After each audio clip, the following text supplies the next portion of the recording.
Okay, so before the break there was the question about, again, about the relation to convolution here.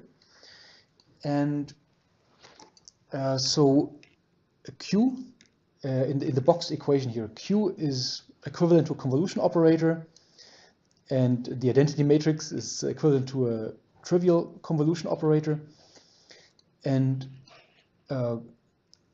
so for Q itself, we could not find an inverse filter, because this approximates a second derivative, and the derivative annihilates any constant offset that we have.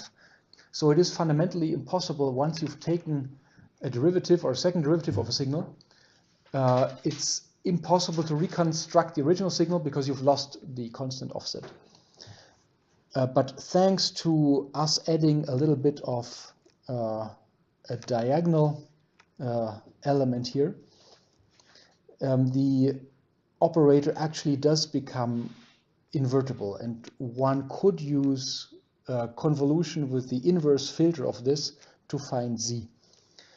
However, if we just apply the same amount of smoothing everywhere in the image, that's a little bit naive. Yeah. So, and by the way, you could not obtain results of this quality here. So if I just used, let's say, Gaussian smoothing or some kind of smoothing from the left image, I would not be able to obtain the very sharp boundaries that I have here. You see, I've nicely preserved sharp boundary between white and black, as opposed to having some gradual transition. And this was accomplished by making the smoothing operator data dependent.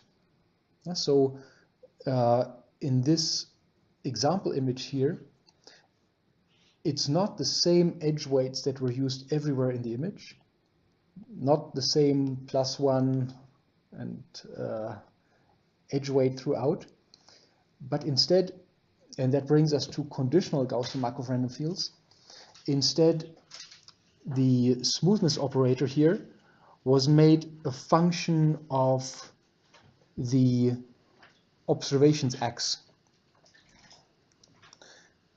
Yeah, so our likelihood has been a function of z and x, and normally the prior should just be a function of z, but now our prior has also become a function of x. And a prior being a function of the observations, that's a contradiction. That is not a prior any longer. Yeah? And this is why this is called a conditional Gaussian Markov random field. So it's completely legal. Yeah, we can write an energy function where Q depends on X in some more or less complicated fashion. But this is no longer a generative Markov random field. Instead, we're now directly modeling the posterior.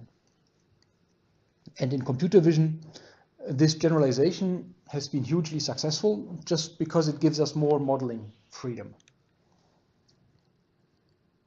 Okay, in terms of picture, this is very similar to what we always had, but a couple of new edges have been added. We have now added here these new edges, which make the smoothness prior, or the smoothness potential, also depend on the observations.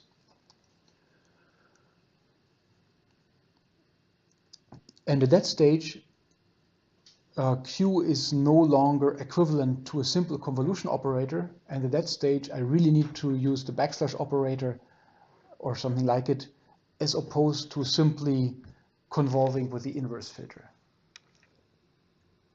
Excuse me, how do you formalize this vector graph explicitly if we connect smooth? So, this is, you ask how to formalize this correctly. So, the equation up there, it's a completely legal energy equation. And then now I can take e to the minus this energy, and this will give me a legal probability, provided that my energy is not infinite anywhere. Yeah? So this Gibbs theorem holds whenever the probability is strictly greater than 0 for all possible states. So this is correctly formalized. It just no longer decomposes into prior and likelihood.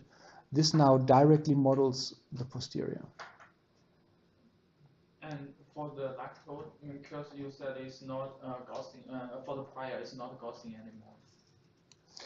anymore. Well, this second term, it still is a Gaussian function, but it is a Gaussian function which depends not only on z, but also on x in some non-trivial way. Yeah? So it is Gaussian in z, but it is not necessarily Gaussian in x. And we directly model the posterior instead of getting the conjugate. Yes. Posterior like before. Yeah, we directly model the posterior now.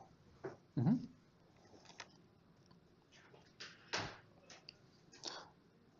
Okay, and so now we come to the question of how do we learn the parameters in Q?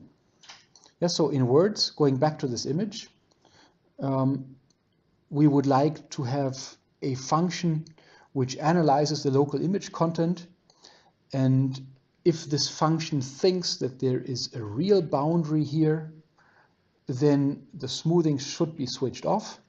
And if the function thinks that there is no boundary here, that this is just all the variation that we see comes from noise, then the smoothing should be switched on. And now, of course, there's a lot of freedom in how do we want to make this decision, or what kind of model do we want to use for Q. And I'm showing you here a simple and a complicated model somewhere. There. So, for example, I could make the edge weight between pixels I and j just depend on the observed intensities at pixel I and j.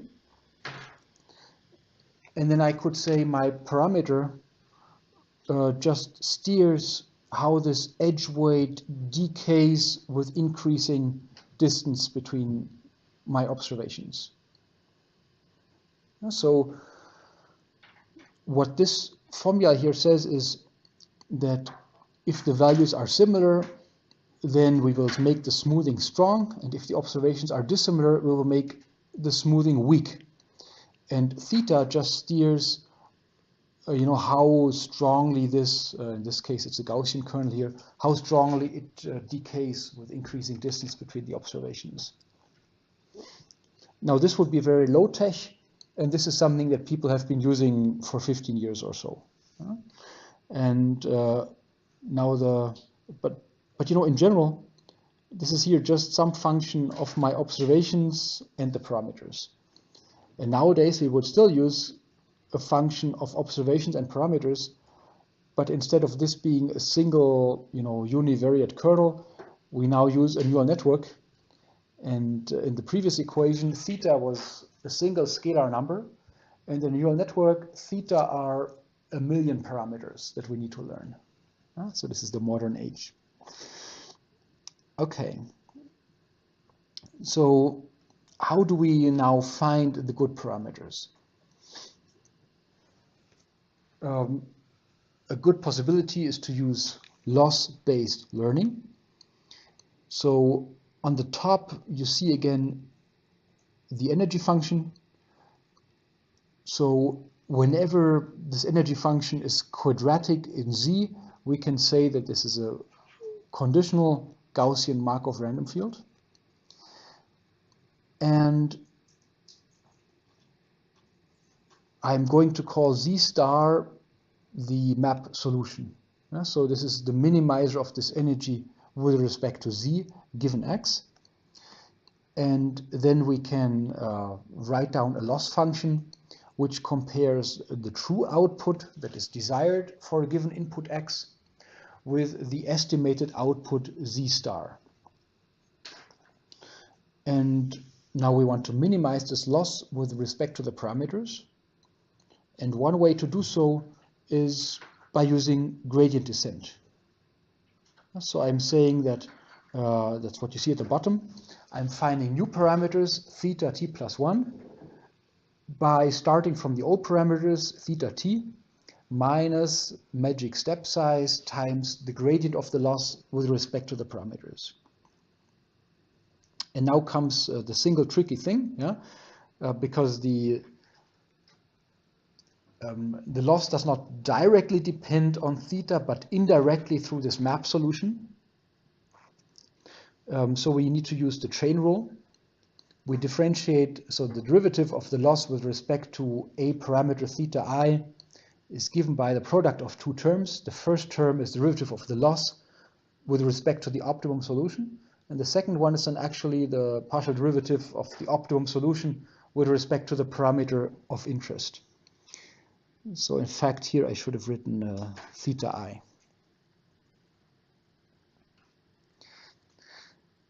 Okay, and for the first term, well, we use a loss function which on the one hand makes sense and on the other hand is numerically convenient, and something that works well for regression problems is just the squared loss.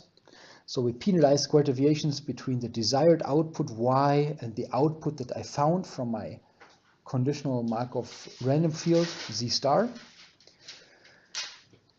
And then, finding this derivative is easy. It's just this equation here. And for the second term, we need to think harder or look up in the matrix cookbook. Yeah. So here is again the rule of how do we find, here is the rule of how do we find the map solution of a Markov random field. And formally, this involves taking the matrix inverse, even though we don't do it for the reasons discussed. And so I can say that here z star equals a times x. And if I'm now asking for the derivative of z star with respect to the parameter, then my matrix cookbook will give me, that this is the rule that I should be using. So nice, symmetric, elegant formula. Except that now we again have the problem with the sparse and the dense. Yeah? So this term here would be dense, so we want to avoid computing it. And this is why we call this whole thing here B. And then I can say that a minus 1 times 1 over sigma squared times x equals b. I can now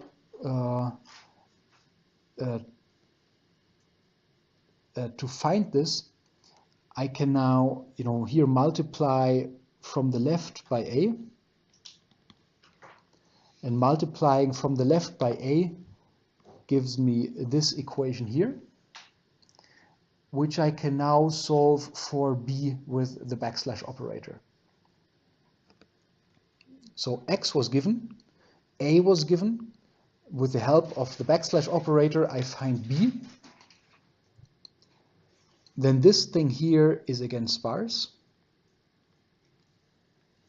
So yes, I need to compute the derivatives, but I don't need to do anything really fancy here. And then to avoid computing this dense matrix, we use the very same trick again. Yeah, we compute the right-hand side and then solve a sparse system of linear equations. So this was for the term 2, Roman letter 2 of the chain rule. And then we had this Roman term 1. Yeah, so this here came from 1, and this here came from 2. And hence what you see here is altogether the formula of how to find the gradient of the loss with respect to a particular parameter theta I. And then, well, you compute it, you update your parameters, and then you iterate this game optimizing your parameters until you have hopefully obtained a good fit of your predictions to your ground truth.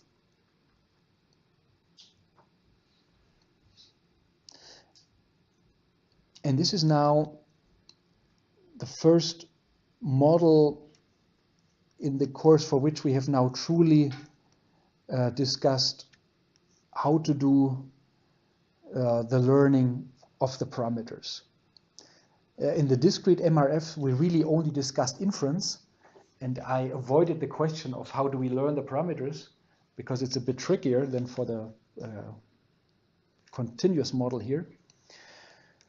And here, because the math is so friendly, we have been able to discuss today both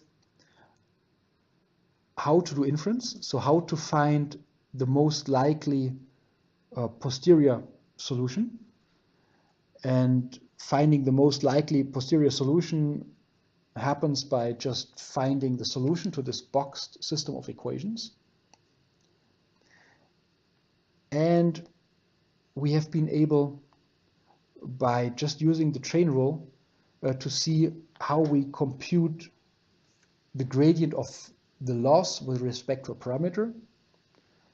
And by computing this gradient repeatedly, we can then do gradient descent so as to find parameters that minimize our loss.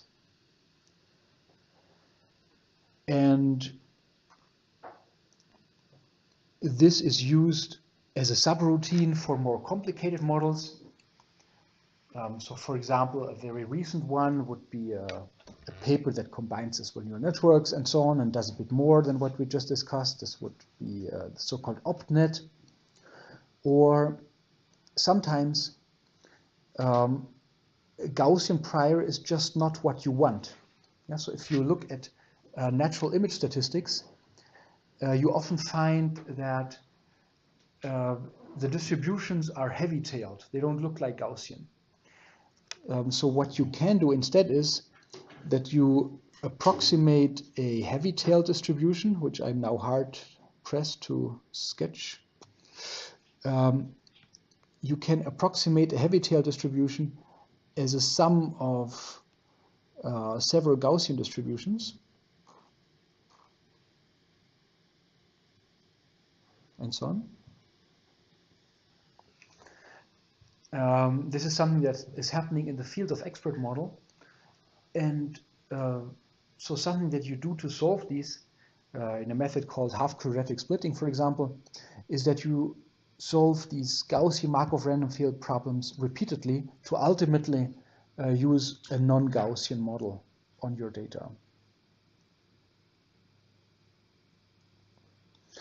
And because inference is so easy on these models, I'm pretty sure that we will see more use of them as a subroutine of other more complicated pipelines. Now, as it comes, when it comes to literature, let me scroll back here. This 2007 paper already said how to compute the gradients and how to do this loss-based learning. The interpretation of these models in terms of so-called intrinsic random functions, this is something that comes from geostatistics, and it hasn't, so this notion has not really been discussed much, or maybe not at all, in computer vision, and there are also not any computer vision papers studying these. Yeah? So this is more discussed in literature, really on fundamental stochastic processes and such. There is a Norwegian group working on those, but I don't have any very easily accessible papers on that. They are, yeah, so maybe the most readable thing is a book by Delphine, a book in geostatistics which discusses these intrinsic Gaussian Markov random fields. So one of the authors is Delphine, and the book is something with geostatistics in the title.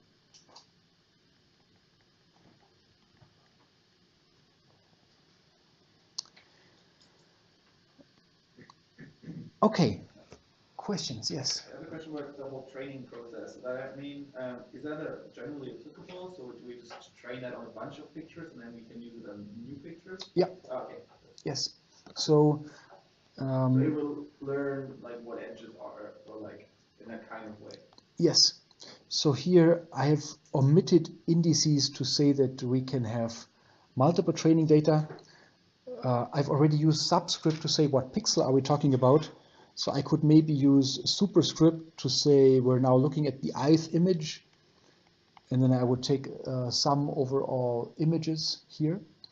And as always in supervised machine learning, you need your training set to be representative, hopefully, for the test set. Yeah? But indeed, yes, that's what you do.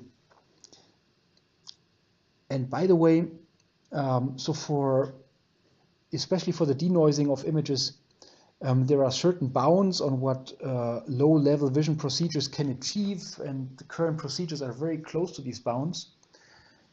But I think that when you come to more informed measures, so for example, this peak signal-to-noise ratio is not a super meaningful measure when it comes to measuring the quality of denoised images. Yeah? So for example, if let's say if there was some there's no grass here, but if there was grass in the background, then what you would like to see in the reconstruction is, yes, you would like to see grass, but it doesn't matter that each leaf of every grass is at the very right position. You could even fantasize grass and it would still look good to a human. Yeah? So what I'm trying to say is that as you have methods that understand more of the image content, I think we'll be able to produce much more spectacular denoising results and so on than have been possible in the past. The problem is that it is difficult to find good, a clean mathematical loss function that models human perception of these things. Because image denoising, if the consumer is a human, well, you would like to create an image that looks good to the human. But it's difficult to put the human in the numerator of this gradient descent strategy.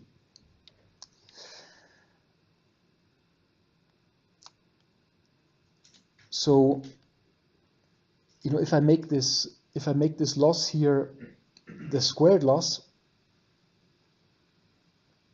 then I know how to compute this first term here.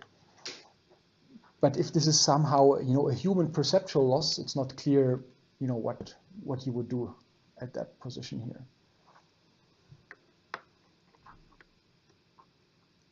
And this is the kind of field, or this is the kind of problem that is being revolutionized by these adversarial networks, where you can effectively learn loss functions rather than write them down by hand, as has been done here. More questions? Yeah? I just have another one about the simple version that you mentioned. Mm-hmm. Would that just mean that if two adjacent pixels have comparable values, then they're smoothed out, and if they have huge values, then is that right? Yes, that's right. And that's similar in result to some of the more primitive anisotropic diffusion schemes, where you don't smooth over step edges, but you smooth over everything else. No? And it doesn't work so great, let's say, for textured areas, because in textured areas, yes, you do have lots of boundaries. So there are generalizations. So rather than directly do xi minus xj, you could look at some features computed at xi, and you could look at some feature vector extracted at xj and compare these, and so on. No? I just wanted to make here the contrast really between how easy it or how simple the model can be, and the one that I've written here is really one that people have been using in medical image processing and so on for a long time. Just, you know, bone is brighter than non-bone or something. It has worked okay for these domains. But if we use neural networks, of course, here we can do much fancier things. More questions? Yeah. The way you deal with the matrix, the dense matrix A, you just solve by solving the linear equation system. Is the reason because of if we directly inverse the matrix A, it will be probably some numerical problem, or it's not in? It will just be too big to store. Oh, okay. Yeah. And it's just much cheaper to do the sparse thing because you don't even need to do as many operations as you would need to, as you have elements in the big dense matrix. Okay.